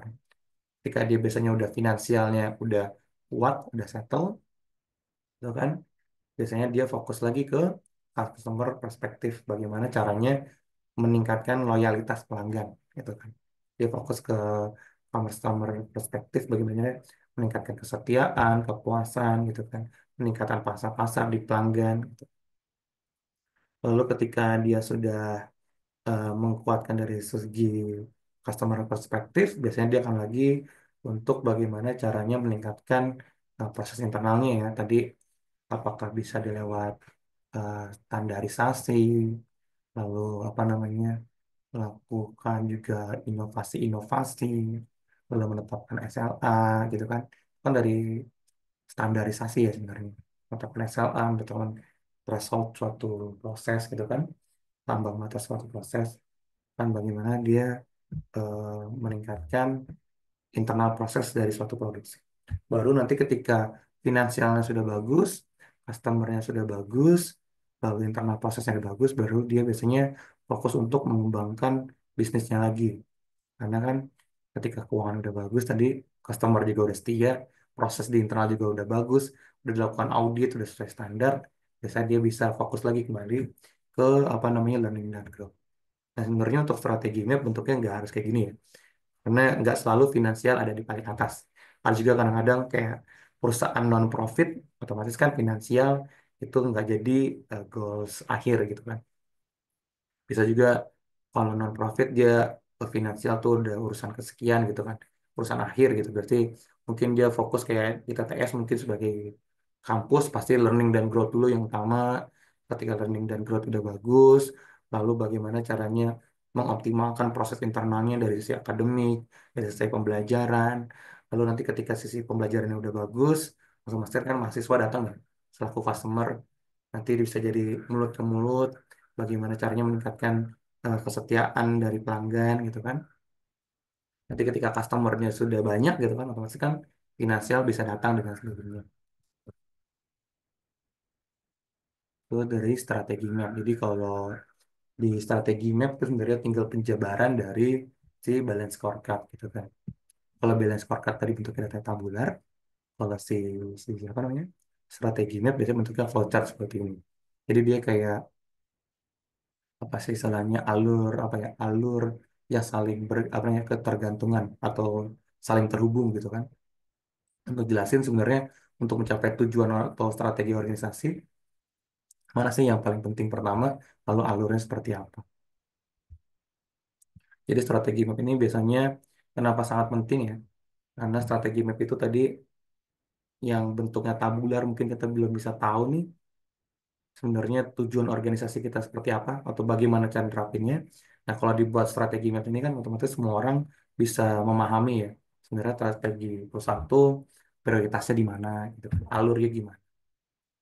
Lalu karena udah tahu semua orang strateginya gimana, udah tahu prioritas dan fokus organisasi seperti apa, otomatis juga koordinasinya atau komunikasi antar bagian juga udah enak juga karena udah sama-sama tahu fokus organisasi kita di mana, tujuannya seperti apa. Jadi pastikan setiap unit bagaimana untuk dapat mengoptimalkan setiap perspektif ini. Oke. Selanjutnya, ketika kita sudah merencanakan strategi map gitu kan, biasanya ini di breakdown lagi nih. Jadi namanya enterprise architecture. Enterprise architecture itu apa sih? Enterprise architecture itu biasanya kita kenal dengan istilah IE. Ini tentang kerangka kerja atau framework yang membantu organisasi merancang dan mengelola struktur keseluruhan dari bisnis. Itu ya, bisnis itu kita bicara dari proses, people gitu kan. Orang melakukan apa gitu kan. Itu di proses bisnis. Lalu juga kita bicara tahap berikutnya adalah data dan informasi. Tadi kita udah tahu orang melakukan apa, lalu data inputannya apa, informasi outputnya apa, atau knowledge outputnya apa, lalu data dan informasi itu diproses menggunakan aplikasi apa, sistem apa, software apa, lalu sistem dan software ini berjalan di teknologi apa. Berarti kita bicara juga tentang hardware servernya, networknya, serta infrastruktur TIK lainnya. Jadi enterprise architecture itu adalah sebenarnya hubungan yang mengatur tentang merancang dan mengolah struktur dari tadi semua proses teknologi informasi yang kita miliki ya, dari bisnis, informasi, aplikasi, dan teknologi. Supaya tadi visi, misi, dan tujuan organisasi dapat dijabarkan secara detail untuk mendukung strategi bisnis tuh secara proses bisnisnya harus kayak gimana, lalu datanya itu yang dibutuhkan apa aja, aplikasi yang dibutuhkan apa, lalu teknologinya apa. Menurut TOGAF ya, TOGAF ini salah satu framework terkait enterprise architecture. Enterprise architecture itu didefinisikan sebagai praktek yang menganalisa, merancang, merencanakan, dan menerapkan analisa perusahaan untuk menjalankan strategi bisnis secara sukses. Jadi kalau rekan-rekan sudah lihat, itu kan di sini TOGAF tuh benar-benar bicara tentang sebenarnya arsitektur kita tuh visinya ke arahnya kemana. Lalu dia ada bisnis arsitektur, ada arsitektur informasi, arsitektur teknologi, lalu kita bicara tentang analisa SWOT dan selanjutnya. Nah, kalau di framework selain TOGAF itu juga kita juga kenal Sakman ya. Nah, kalau TOGAF yang membentuknya seperti apa ya? Arsitektur development method ya bisa kita bicara bisa kita sebut seperti itu karena dia bentuknya seperti siklus ya. Karena dia siklus dari kita bicara visi, proses, data, aplikasi, teknologinya, lalu opportunitiesnya apa, planning, migrasi sama implementasi seperti apa, lalu dia siklus lagi, ngulang lagi. Seperti siklus SDLC. Nah, kalau Zachman, itu dia biasanya fokus ke klasifikasi berdasarkan pertanyaan. What, how, where, who, when, why, gitu kan. Terhadap sebenarnya tadi itu ada apa aja. Di kontekstual, konseptual, logical, physical, sama detail. Nah, bedanya TOGAF dan Zachman itu tadi, kalau TOGAF itu biasanya menyediakan metode atau proses ya, untuk mengembangkan sebuah enterprise arsitektur. Pasti kan bentuknya siklus gitu kan. Fokusnya bagaimana membangun arsitektur, arsitektur teknologi yang ada pada suatu organisasi. Nah, kalau si Zachman, itu dia fokus terkait bagaimana eh, klasifikasi informasi yang dibutuhkan untuk pembuatan enterprise arsitektur. Jadi dia lebih fokus sebenarnya ke elemen apa aja sih yang perlu kita pikirkan, siapa, apa, kapan, di mana, mengapa, dan bagaimana gitu, bukan metode pembangunannya. Kalau dari segi bentuk, kalau si TOGAF tadi bentuknya framework yang bentuknya metodologi, langkah-langkah membangun enterprise arsitektur. Kalau si Zahman bentuknya tabular ya, lebih ke matriks terkait tabel klasifikasi ya, tanpa ada metodologi proses atau langkah pembuatannya.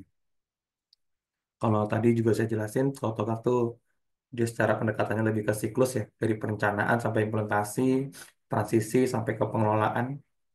Kalau si Zaman itu bentuknya statis ya, hanya peta klasifikasi untuk dari semua pandangan perspektif tadi, apa, bagaimana, kapan, di mana, mengapa, dan bagaimana, dari sudut pandang arsitektur ya, dari sisi eksekutif sampai ke teknisi terkait pengelolaan organisasi tadi.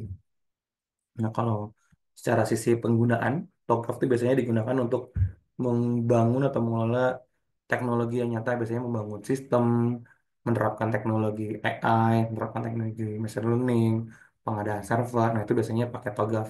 Karena dia butuh nih sebenarnya.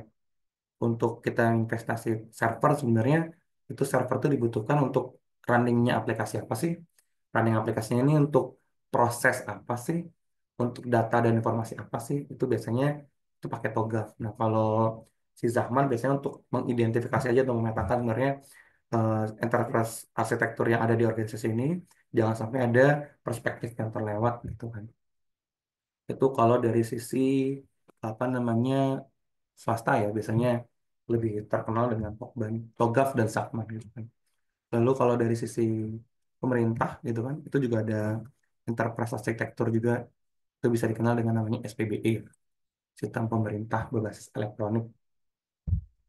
Sebenarnya SPBE ini dibangun oleh para akademisi yang ada di tim koordinasi SPBE ya, yang diketuai sama Menpan, Kondigi, Kementerian Keuangan, Bappenas, BSSN, dan beberapa perguruan tinggi negeri dan swasta yang terbesar di Indonesia ya, kayak UI, ITB, Telkom University gitu kan.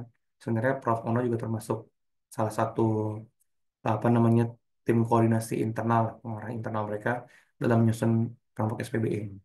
Jadi SPBE ini gimana caranya kerangka kerja tata kelola TI yang ada di instansi pemerintah kita breakdown dulu nih dari visi dan misi organisasi di cascading lagi jadi tujuannya dan sasarannya apa, lalu selanjutnya di cascading dalam bentuk apa namanya arsitektur SPBE ya atau enterprise arsitekturnya.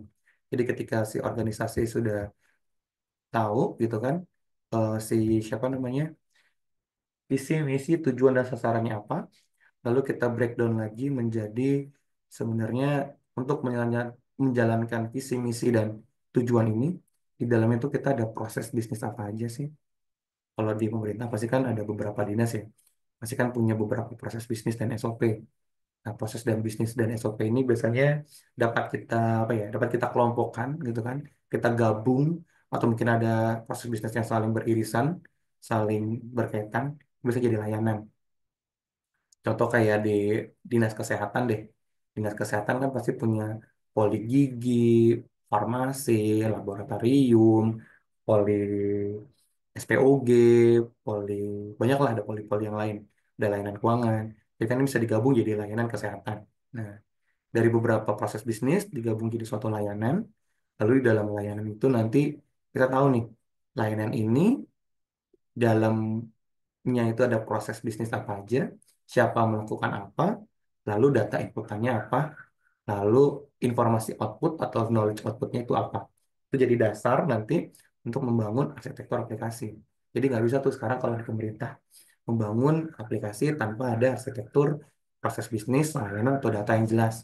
Karena kasihan nanti para developernya bingung nih, mau bikin aplikasi kalau nggak ada eh, role-nya siapa aja sih, proses bisnisnya, alurnya gimana, analisa arsitektur cloud-nya, inputan outputnya seperti apa gitu kan.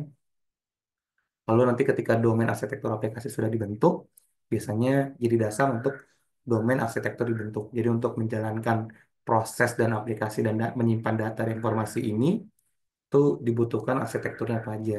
Servernya butuh storage seperti apa besarnya, teknologi servernya seperti apa, lalu jaringan networknya seperti apa, gitu. Ketika sudah tahu nih tadi domain arsitektur infrastrukturnya apa, data yang disimpan di situ apa, proses aplikasi yang berjalan di situ apa, baru jadi nanti bisa nyusun juga arsitektur terkait keamanan informasi. Jadi enterprise arsitektur itu proses yang menjabarkan tadi dari visi, misi, lalu di breakdown lagi jadi tujuan dan sasaran, dan di breakdown lagi jadi prosesnya apa, layanannya apa, datanya apa, aplikasinya apa, infrastrukturnya apa, dan keamanannya apa. Jadi ini jadi pedoman lah ya dalam transformasi digital yang ada di pemerintah. Kalau di swasta tadi ada TOGAF dan Zaman yang biasanya kita terapkan juga gitu. Dari rekan-rekan sekalian, sudah ada pertanyaan terkait materi hari ini?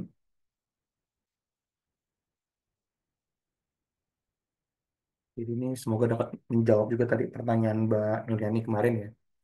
Bagaimana dalam menentukan tujuan atau sasaran organisasi sampai ke KPI itu perlu banget di breakdown dari visi misi dulu.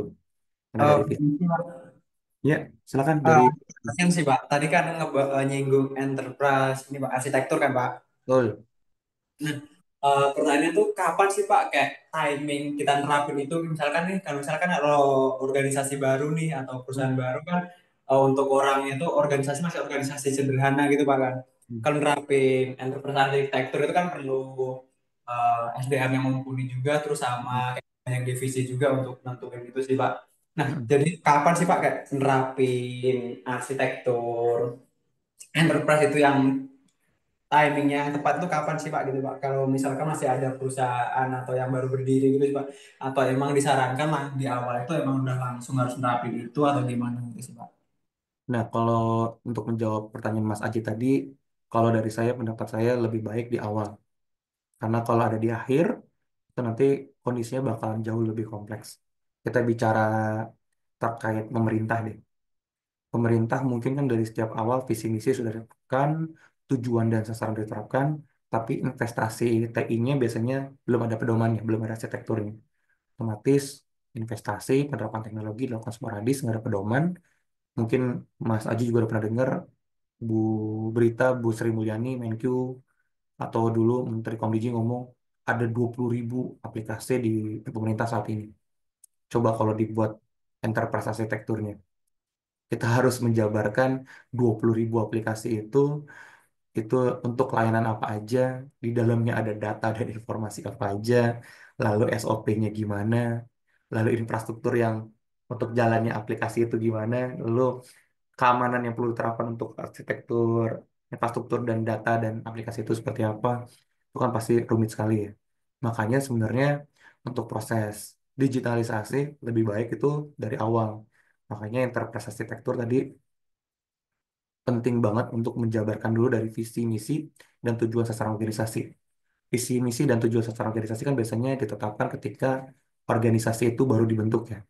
Nah, ketika visi misi dan tujuan sasaran baru dibentuk, nah ini kita butuh pedoman kan untuk menerapkan tujuan dan sasaran itu mencapai visi misinya.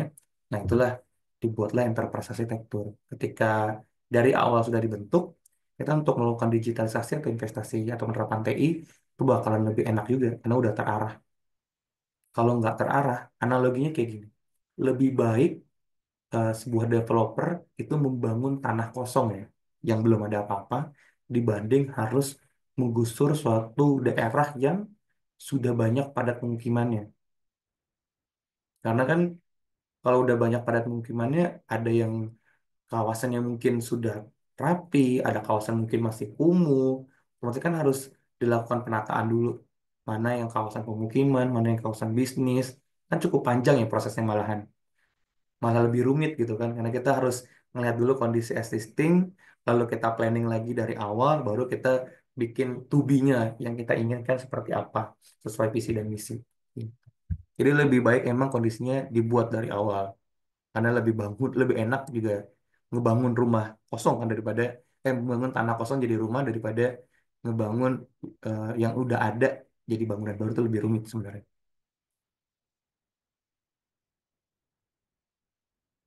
Mungkin ada pertanyaan lain? Kalau saya Terima kasih Pak, jadi tercerahkan sih Pak. Emang emang lebih baik dari awal sih Pak, susah-susah di akhir ya. lebih rumit. Kalau udah ini sih Pak, udah perusahaannya udah maju dan lain-lain emang lebih ribet sih Pak. Malahan kalau organisasinya masih kecil masih enak Mas. Karena prosesnya pasti belum banyak, layanan juga belum banyak, juga bikin enterprise arsitektur juga lebih mudah sebenarnya. Kalau perusahaannya udah besar, udah korporat besar yang punya grup, punya berapa unit bisnis di dalamnya, otomatis kan prosesnya macam-macam ya. Gitu. Kalau tadi kayak contohnya Mas Sumaria itu terkait perbankan deh, otomatis BCA selaku grup kan di dalamnya bisnisnya ada banyak yang nggak cuma perbankan ya, ada asuransi juga, ada finansial juga, BCA Finance, mungkin ada juga lain-lain lain lah di bawah ininya BCA gitu kan. Otomatis kan, Tapi kalau ini Pak, kalau mm-mm, lagi ada trending Pak di thread sama di Quora, mm, trending ternyata perbankan Indonesia dinilai sangat maju dibandingkan di luar negeri. Saya kira tuh perbankan kita terlalu konvensional ternyata kalau dibandingin Swiss, mm-mm, Australia, kita jauh lebih fleksibel, KCLN-nya banyak. mm-mm. Apalagi banyak banget kris udah semakin normalisasi. Betul. Contoh kasus, kita kalau beli es teh manis 3.000 Pak di Jakarta Pusat, itu Mm-mm. abang-abangnya nggak mau pakai cash. Karena satu, Betul. pakai cash Bener. takut uangnya jelek. Iya, nggak bisa ditukar ya. Kedua, iya, tukar belanjanya 3.000, ngasihnya 100.000, kembalinya Nggak bingung. tukeran. Tapi di luar negeri banyak yang khawatir tentang kris keamanannya bagaimana. Nah, itu menurut pandangan Pak Bagus gimana Pak tentang fenomena kris? Kalau dari sisi saya sih, sebenarnya KRIS itu salah satu inovasi terbaik ya. KRIS itu kan dijalankan layanannya oleh Bank Indonesia ya. Di saat dulu mungkin untuk pembayaran secara cashless zaman pandemi, kalau di China mungkin masing-masing udah masih ada sendiri ya. Alibaba punya Alibaba Pay, terus ada WePay. Itu kan QR code-nya bentuknya masing-masing. Mungkin rekan-rekan juga masih ingat dulu awal-awal pandemi, ketika semua perusahaan fintech itu sudah menerapkan QR code ya. Kan GoPay punya sendiri, OVO punya sendiri, Dana punya sendiri, tiap bank punya QR code masing-masing. Si B ini bikin terobosan untuk menstandarisasi semua bentuk kris dan saling menghubungkan pembayarannya. Ini salah satu terobosan paling penting. Nah, ini juga yang sebenarnya memudahkan kita, tapi juga jadi nilai minus ya di apa namanya bagi negara lain kalau rekan-rekan ikut pengembangan berita saat ini. Contohnya kayak salah satu bargaining powernya Amerika, kalau mau tarifnya Indonesia diturunin, itu harus beralih nih, krisnya dinonaktifin dan pembayarannya balik lagi menggunakan Mastercard atau Visa. Rekan-rekan yang saat ini udah enak pakai kris mau nggak kira-kira harus pakai kartu kredit Mastercard atau Visa ya? Jangan Pak, jangan Jangan kan, ngamuk guys, sama Pak, ya. ngamuk. Menurut saya itu salah satu power terbaik kita sih, inovasi terbaik kita sih dari sisi perbankan ya.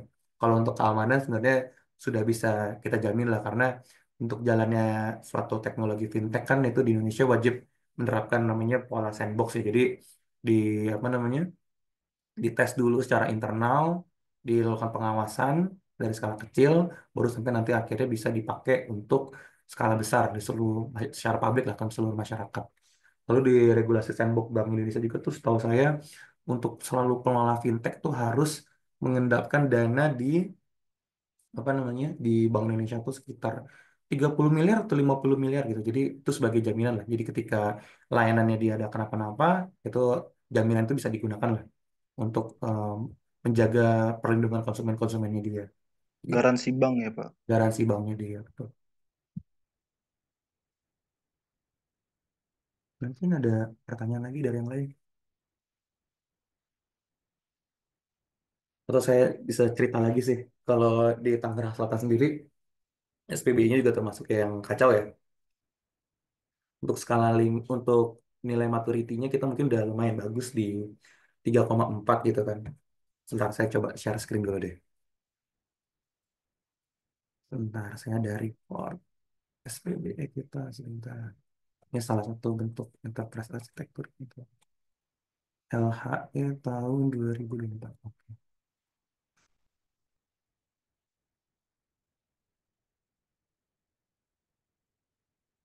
Sudah terlihat belum? Ya, servernya sama ini. Sebentar.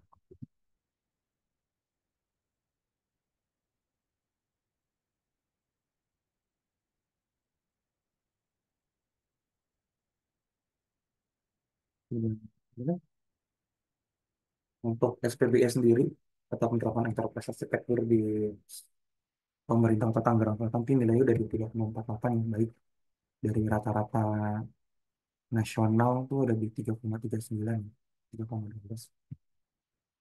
Ini kalau rekan saya lihat sebenarnya dari sisi kebijakan kita udah baru cukup baik sih tahun ini karena udah terstandarisasi semua.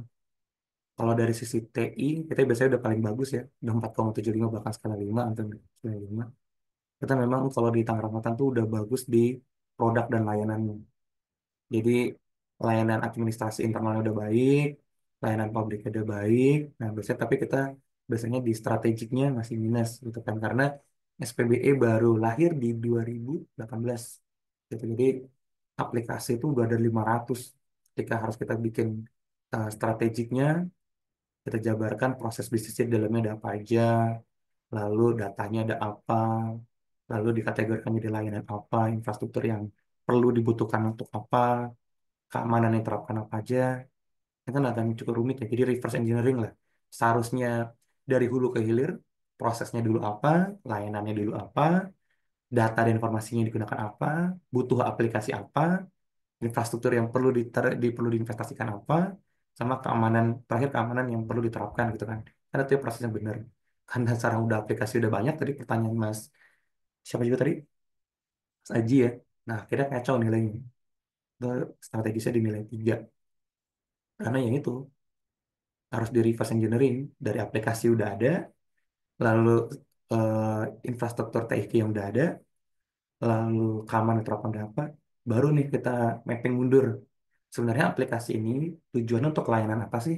Layanannya untuk menunjang visi misi yang mana sih? Gitu kan. Nah itu kadang-kadang lucu.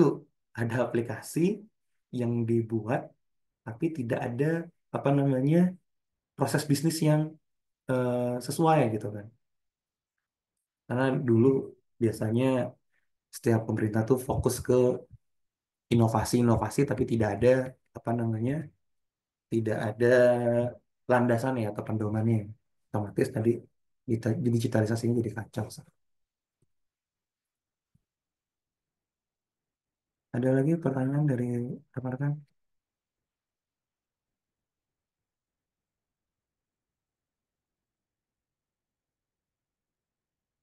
Kalau tidak ada pertanyaan, saya yang balik bertanya untuk kesimpulan ya. Sebenarnya kita bisa tarik kesimpulan dari pertemuan hari ini bahwa ini tuh suatu proses yang harus saling berkesinambungan ya dari dulu sampai hilir. Kita memahami bahwa strategic alignment di sini gitu kan perlu banget diselaraskan dengan tujuan bisnis karena kunci utama agar investasi TI yang udah kita gelontorkan kita keluarkan itu benar-benar mampu memberikan value delivery yang diharapkan oleh organisasi. Untuk mencapai proses alignment tersebut tadi kan kita sudah dari awal udah tahu dari strategi planningnya sebagai dasar kita harus menetapkan dulu visi misi terus lagi tujuannya apa sasarannya apa targetnya ya. Kalau kita juga bicara tentang analisa lingkungan tadi lewat analisa SWOT, Porter Five Force juga kita bisa gunakan gitu kan. Lalu ketika kita udah buat Porter Five Force, kita juga bisa bikin strategi grid-nya. Ketika kita udah buat analisa strategi grid, kita bisa tahu nih mana yang jadi prioritas gitu kan. Strategi yang harus diterapkan, apakah yang strength opportunity, apakah yang weakness opportunity, apakah yang strength dan threat, apakah terkait apa namanya weakness dengan threat. Nah, itu kita bisa tahu lah mana yang jadi prioritas gitu kan. Selanjutnya ketika tadi kita sudah tahu kita ada di strategic grid yang mana, itu kita bisa terapkan juga nanti balance scorecard untuk jadi dasar untuk pengukuran kinerja kita dari perspektif keuangan, pelanggan, proses internal atau dari sisi pertumbuhan ya growth atau learning.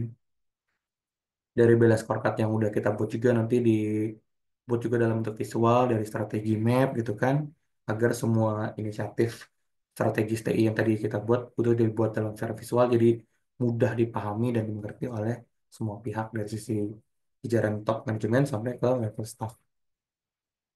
Sampai akhirnya tadi proses yang saling berkesinambungan ya, organisasi pasti butuh enterprise architecture sebagai pedoman ya, untuk memetakan aspek-aspek TI tadi dari proses layanan, data, aplikasi, infrastruktur sampai keamanan gitu kan. Jadi kesatuan yang selaras dengan visi, misi, tujuan dan strategi organisasi. Jadi sangat penting gitu kan. Di era digital saat ini keberhasilan suatu organisasi tidak lagi hanya bergantung pada strategi bisnis saja, tapi juga dapat juga dilihat dari sejauh mana TI mampu diselaraskan dengan visi organisasi. Karena dengan perencanaan strategis yang matang tadi, yang terstruktur, analisa yang detail, yang tajam gitu kan dari sisi internal dan eksternal, eksekusi yang terarah gitu kan dengan pedoman yang jelas gitu kan. Ini dapat membuat TI nggak cuma jadi support untuk jalannya organisasi gitu kan, bahkan menjadi transformasi atau penggerak utama core bisnis untuk meningkatkan value organisasi, jadi saling kompetitif dengan sisi para rival dan menjadi terbaik di industri ini. Itu kesimpulan ya kenapa tadi kita butuh strategic planning ya untuk meningkatkan value delivery suatu organisasi. Jika tidak ada pertanyaan, mungkin saya yang bertanya kembali gitu kan kepada rekan-rekan. Untuk tugas kali ini tadi sudah saya jelaskan tadi di awal gitu kan. Tugasnya bisa dikerjakan secara individu atau kelompok gitu kan. Nanti tugasnya juga dikumpulkan saat UTS aja.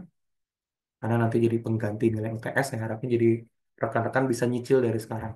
Karena tugasnya nanti seperti tadi, IT strategic planning akan saling berkesinambungan, akan saling berkaitan. Jadi tugasnya itu rekan-rekan silahkan pilih produk atau layanan yang rekan-rekan ketahui atau biasa gunakan, yang nanti akan melakukan evaluasi oleh rekan-rekan sekalian. Jadi bisa tadi contohnya Gojek bisa dipilih. Kalau yang sudah bekerja mungkin bisa produk atau layanan yang ada di perusahaannya masing-masing gitu kan. Atau mungkin yang belum bekerja bisa tadi produk layanan yang bisa digunakan. Atau tadi LMLS contohnya yang ada di TTS.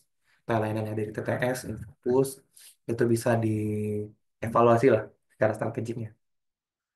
Jadi ketika rekan-rekan sudah tadi memilih produk dan layanan yang bisa diketahui dan digunakan, saya minta rekan-rekan untuk melakukan analisa strategik IT-nya, yang jelaskan dulu sebenarnya secara dasar tadi organisasinya seperti apa sih sebenarnya tujuan organisasinya dari visi, misi gitu kan. Lalu produknya yang akan dievaluasi itu apa gitu kan. Lalu ketika sudah dijelaskan organisasinya seperti apa, lalu visi misi organisasi atau tujuannya seperti apa, produk dan layanan yang akan dievaluasi seperti apa, saya minta rekan-rekan untuk menjelaskan tadi analisa lingkungan secara internal dan eksternal. Diidentifikasi menggunakan analisa SWOT. Ketika sudah tahu strength, weakness, opportunity, dan threat-nya, eksternal tadi juga dijelaskan juga. Eksternal secara Porter 5 Competitive Force juga. Tadi dari 5 faktor dari 5 Porter ini yang mendukung di opportunity dan threat-nya apa aja gitu kan. Ketika sudah diidentifikasi nih lewat analisa SWOT, saya minta rekan-rekan untuk melakukan analisa IFAS dan EFAS tadi untuk mengukur sebenarnya si layanan ini atau produk ini ada di strategic grid mana. Di strategic grid 1, 2, 3, atau 4. Tadi kan kalau rekan-rekan lihat untuk strategic grid kan sebenarnya butuh pembuatan kuesioner ya dari analisa SWOT yang udah kita buat. Untuk kuesionernya saya nggak minta rekan-rekan untuk apa namanya menyebarkan kuesioner gitu kan. Kalau menyebarkan kuesioner kan pasti butuh waktu, butuh biaya gitu kan, butuh tenaga juga. Itu bisa juga rekan-rekan pakai perhitungan simulasi lah, pakai Excel atau pakai apa tadi kan, bebas gitu kan, simple aja. Jadi pandangan kalian lah, mau diisi sendiri tadi pakai simulasi aja data dummy, atau diisi atau berdasarkan pertanyaan ke rekan-rekan itu juga boleh. Siapa tahu mau benar-benar menganalisa produk atau layanan yang ada di kantornya masing-masing. Ketika tadi udah melakukan analisa SWOT, sudah tahu ada di strategi grid mana, saya minta rekan-rekan untuk menyusun balance scorecard-nya dan digambarkan juga strategi map-nya seperti apa. Ketika sudah menyusun balance scorecard-nya, tadi ada di mana perspektifnya, apakah finansial, lalu apakah ada di sisi customer, internal process, apa di learning dan growth. Kita digambarkan juga nih strategi mapnya, mana dulu yang lebih penting. Lalu ketika sudah dibuat balance scorecard-nya apa, indikatornya, targetnya apa, lalu alurnya strategi mapnya seperti apa, saya minta rekan-rekan untuk menyusun enterprise architecture-nya. Ini makanya saya bilang tadi tugasnya berkesinambungan ya.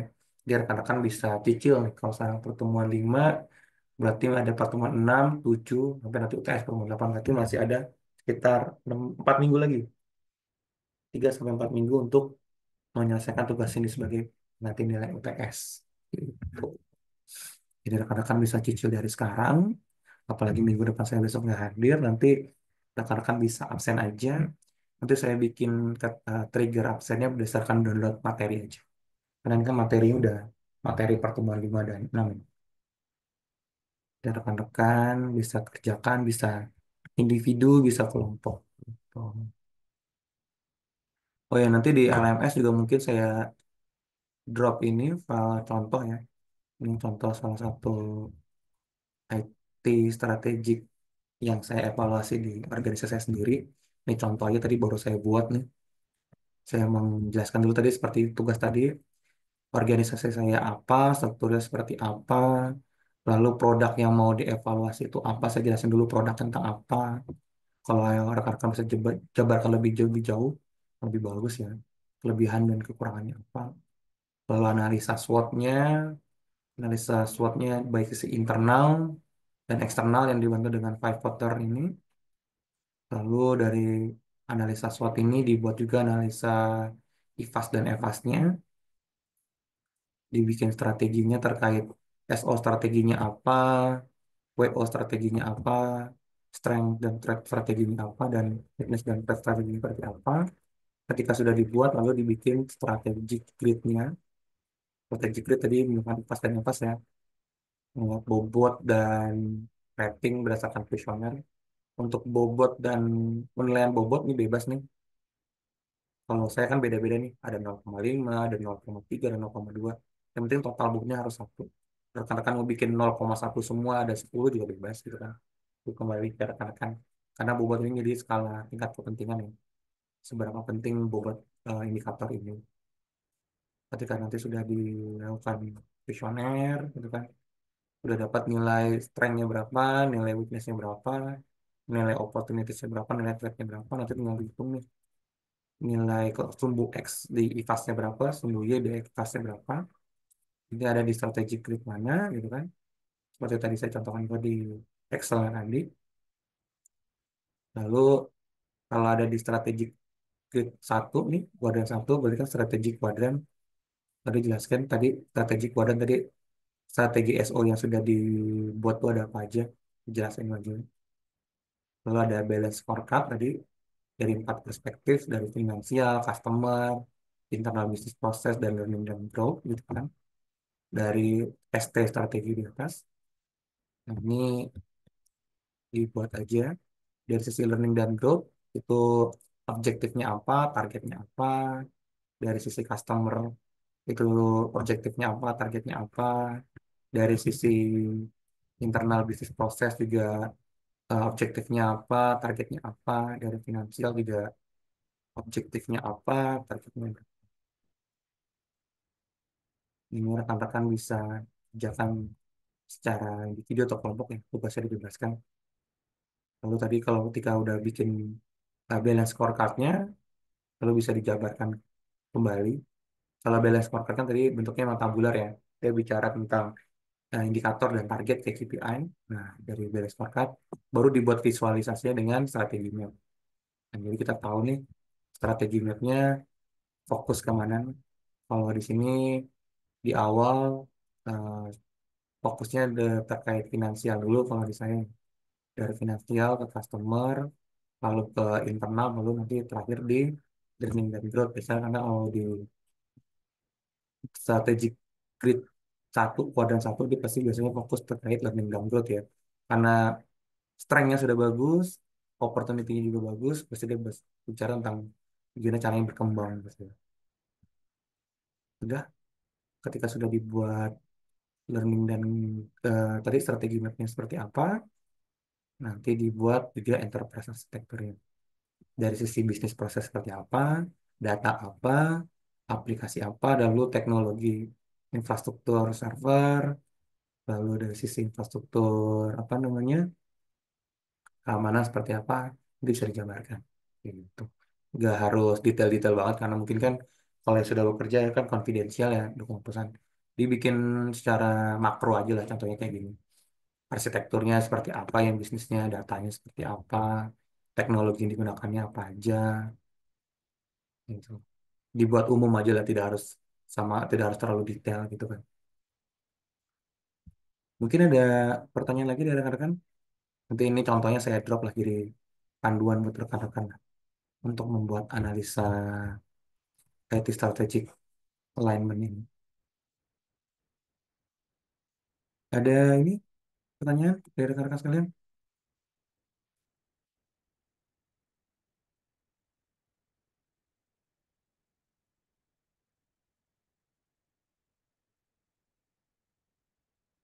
Untuknya absensi ada yang kurang?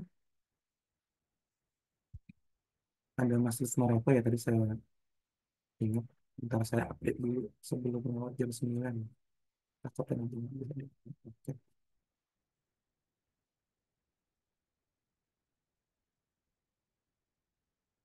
Belum ada kabar lagi buat rekan-rekan lain. Pertemuan 5 hari ini, Mas Marepo ada, Muhammad Azam ada, Mbak Saida, Gaji, sama Mbak Nurani. Ada pertanyaan lagi mungkin dari rekan-rekan lain? Kalau mau sharing untuk tanya-tanya lagi terkait strategic alignment.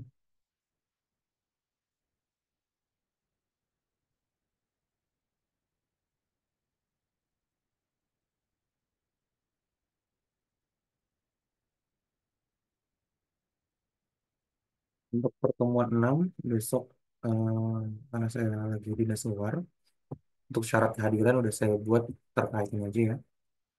Syarat kehadirannya udah cukup download materi, nanti otomatis apa namanya bisa dianggap absen gitu kan. Rekan-rekan kalau mau join Zoom untuk diskusi, kalau mau mengerjakan tugasnya secara kelompok juga bisa manfaatkan lagi room Zoom kelas yang sudah ada. Ini juga sudah saya drop juga contoh-contoh arsitektur ya, untuk arsitektur mau terkait TOGAF, mau terkait SPBN udah saya drop, materi juga sudah saya drop. Untuk pertemuan 5 juga terkait contoh tadi, evaluasi strategic alignment yang saya buat sendiri, juga sudah saya drop juga di sini. Dan nanti dapat digunakan oleh rekan-rekan. Ada pertanyaan terkait materi hari ini atau terkait tugas? Kalau sudah tidak ada, mungkin saya sudahi pertemuan hari ini. Mungkin rekan-rekan juga sudah capek ya, pulang bekerja malam-malam, memperjuangkan untuk kelas karyawan seperti itu. Nanti tugasnya dicicil aja ada 4 minggu, jangan sampai lupa dikerjain ya. Nah, kan jadi pengganti nilai UTS ya. Jadi rekan-rekan bisa cicil dari sekarang sedikit-sedikit gitu kan, biar tidak terlalu membebani karena ada kesibukan kerja juga. Nah, yang membebani itu kalau ada 4 minggu waktu ini kena yang sudah saya berikan itu tidak dikerjakan, itu pasti membebani. Mungkin cukup sekian dari saya. Mohon maaf jika ada kesalahan atau salah ucap tadi ya. Wabil taufiq walhidayah. Wassalamualaikum warahmatullahi wabarakatuh. Waalaikumsalam. Waalaikumsalam warahmatullahi wabarakatuh. Terima kasih, Pak. Iya, sama-sama.